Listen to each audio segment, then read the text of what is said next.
امام علی مقام نواسہ رسول حضرت امام حسین رضی اللہ تعالیٰ عنہ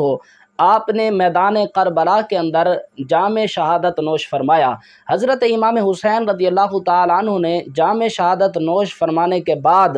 آپ نے کئی ایسی کرامات لوگوں کے لیے چھوڑی ہیں جس سے یہ بات واضح ہوتی ہے کہ شہید مر جانے کے بعد بھی، وصال کر جانے کے بعد بھی زندہ ہوتا ہے۔ امام حسین رضی اللہ تعالیٰ عنہ کے سر مبارک کی چند کرامات مشہور ہیں۔ مرزا صاحب سے جب پوچھا گیا کہ کچھ لوگ یہ بیان کرتے ہیں کہ امام حسین رضی اللہ تعالیٰ عنہ کا سر انور نوک نیزہ پر تھا، لوگوں نے آپ کے تن مبارک سے سر مبارک کو جدا کر دیا، اس کے بعد لوگوں نے آپ کے سر مبارک کو نیزے پر چڑھایا اور لوگ لے کر پھر رہے تھے، اور امام حسین کے سر انور سے قرآن کریم پڑھنے کی آواز آ رہی تھی، وہ قرآن کریم کی تلاوت فرما رہے تھے۔ کیا یہ بات سچ ہے کہ اس کی کوئی حقیقت ہے یا نہیں ہے؟ تو مرزا صاحب نے بیک جنبش زبان تمام روایات کا انکار کر دیا اور کہا کہ ایسی کوئی روایت نہیں ہے،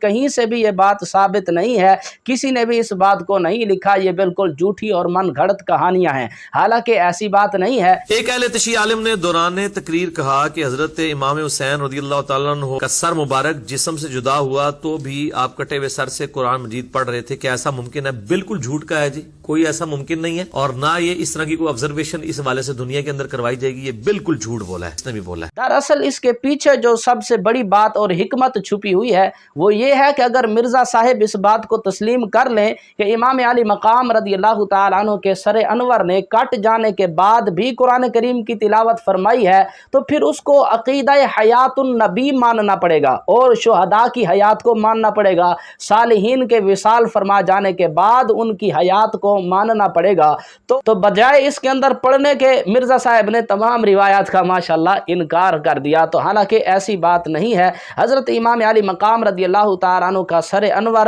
تن مبارک سے جدا ہونے کے بعد بھی نوک نیزہ پر قرآن کریم کی تلاوت کرتا رہا، اور صرف تلاوت ہی نہیں کرتا رہا بلکہ آپ نے لوگوں سے بات چیت بھی کی ہے۔ یہ واضح بولتا ثبوت ہے کہ شہید جو ہے وہ مر جانے کے بعد، وصال فرما جانے کے بعد بھی زندہ ہوتا ہے۔ امام ابن عساکر رحمۃ اللہ تعالی علیہ نے تاریخ دمشق کے اندر جلد نمبر 22 میں اس واقعہ کو نقل کیا ہے کہ حضرت امام علی مقام رضی اللہ تعالیٰ عنہ کا سر انور جو تھا نوک نیزہ پر قرآن کریم کی تلاوت کرتا رہا۔ جلد نمبر 22 ہے، صفحہ نمبر 117 ہے، اور اس روایت کی جو سند ہے وہ اتنی قوی سند ہے کہ دلائل کی دنیا میں جس کا انکار کرنا ممکن نہیں ہے، اس لیے کہ اس کے راوی قسم اٹھا کر کہہ رہے ہیں کہ اللہ کی قسم میں نے اپنے شیخ سے یہ بات بیان کرتے ہوئے سنا، پھر وہ کہتا ہے کہ اللہ کی قسم میں نے اپنے شیخ سے اس بات کو بیان کرتے ہوئے سنا، اس بات کو بیان کرتے ہوئے سنا۔ حضرت سلمہ بن کہیل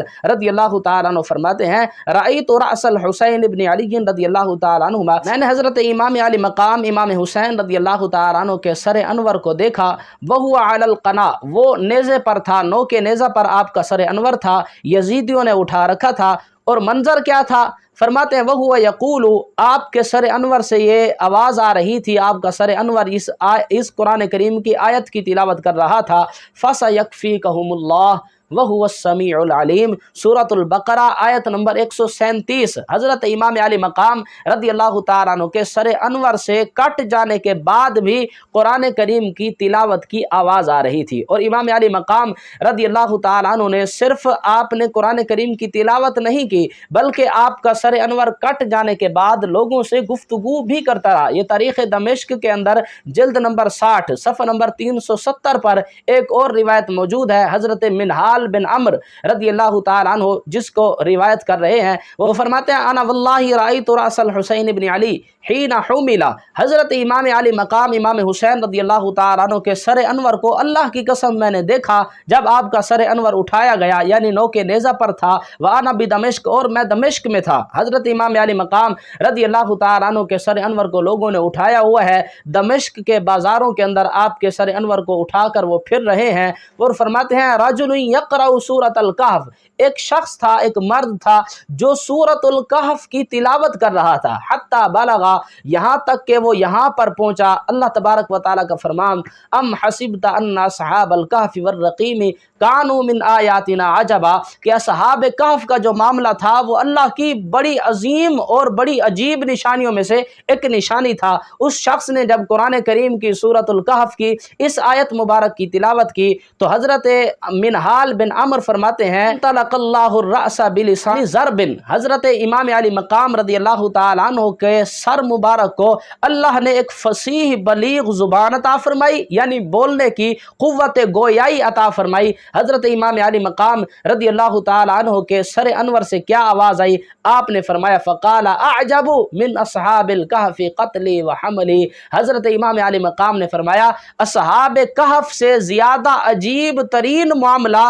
میرا شہید کر دیا جانا اور میرے سر انور کو نوک نیزہ پر سوار کر دینا، یہ معاملہ اصحاب کہف کے معاملے سے بھی زیادہ عجیب معاملہ ہے۔ تو امام علی مقام رضی اللہ تعالیٰ عنہ نے صرف آپ نے نوک نیزہ پر قرآن کریم کی تلاوت نہیں فرمائی، بلکہ آپ کے سر انور سے قرآن کریم کی تلاوت کی آواز بھی آتی رہی اور آپ لوگوں کے ساتھ محو گفتگو بھی رہے۔ اس بات کو امام ابن عساکر رضی اللہ تعالیٰ عنہ نے اپنی کتاب تاریخ دمشق جلد نمبر 60 کے اندر ذکر کیا، اور امام جلال الدین سیوطی علیہ رحمہ نے شرح الصدور کے اندر اسی بات کو ذکر کیا، اور خصائص الکبریٰ کے اندر بھی امام جلال الدین سیوطی علیہ رحمہ نے اس بات کو ذکر کیا، اور صاحب سبل الہدیٰ والرشاد نے بھی اس بات کو ذکر کیا، اور دیگر لوگوں نے بھی اس بات کو ذکر کیا، اور باقاعدہ سند کے ساتھ اس بات کو ذکر کیا کہ امام علی مقام رضی اللہ تعالیٰ عنہ کے سر انور کی یہ کرامات ہیں کہ آپ شہید ہونے کے بعد بھی حضرت امام علی مقام نوک نیزہ پر قرآن کریم کی تلاوت بھی کرتے رہے اور آپ لوگوں کے ساتھ محو گفتگو بھی رہے۔ آپ کے سر انور کے کٹ جانے کے بعد آپ کے سر انور کی ایک اور کرامت بھی یہاں پر موجود ہے، یہ مجمع الزوائد ہے۔ امام حیثمی رحمۃ اللہ تعالی علیہ اپنی کتاب مجمع الزوائد کے اندر جلد نمبر 9 اور صفحہ نمبر 233 پر ایک بات لے کر آ رہے ہیں حضرت امام علی مقام رضی اللہ تعالیٰ عنہ کے بارے میں، کہ حضرت امام علی مقام رضی اللہ تعالیٰ عنہ کے سر انور کو جب لوگوں نے نوک نیزہ پر اٹھایا، آپ کو شہید کر دیا گیا، آپ کے سر مبارک کو اٹھا کر وہ دمشق کے بازار کے اندر پھر رہے تھے، تو جب انہوں نے پہلی مرتبہ پہلا پڑاؤ کیا، اب وہ یزید کے پاس جا رہے تھے امام علی مقام کا سر لے کر، تو وقعدوا فی اول مرحلۃ، جب انہوں نے پہلا پڑاؤ کیا یعنی تھک گئے اور تھوڑی دیر انہوں نے کہا کہ سانس نکال لیتے ہیں، بیٹھ جاتے ہیں، یشربون النبیذ، اور وہ ایسے بدماش تھے، انہوں نے شراب پینا شروع کر دی۔ امام علی مقام کا سر انور بھی سامنے موجود ہے اور وہ شراب بھی پی رہے ہیں، تو کیا عجیب معاملہ انہوں نے دیکھا، فخرج الیہم قلم من حدید،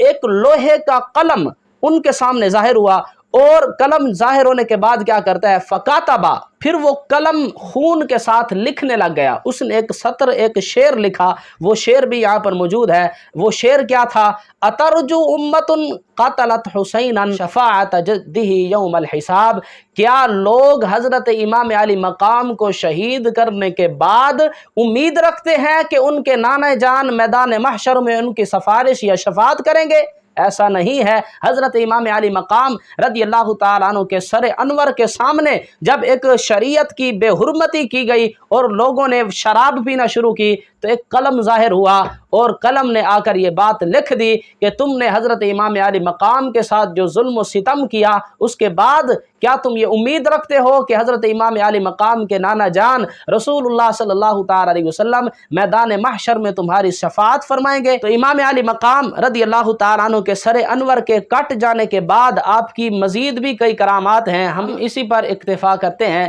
دعا ہے کہ رب تعالی ہم سب کو اہل بیت کی پکی اور سچی محبت اور غلامی نصیب فرمائے۔ وما علینا الا البلاغ المبین۔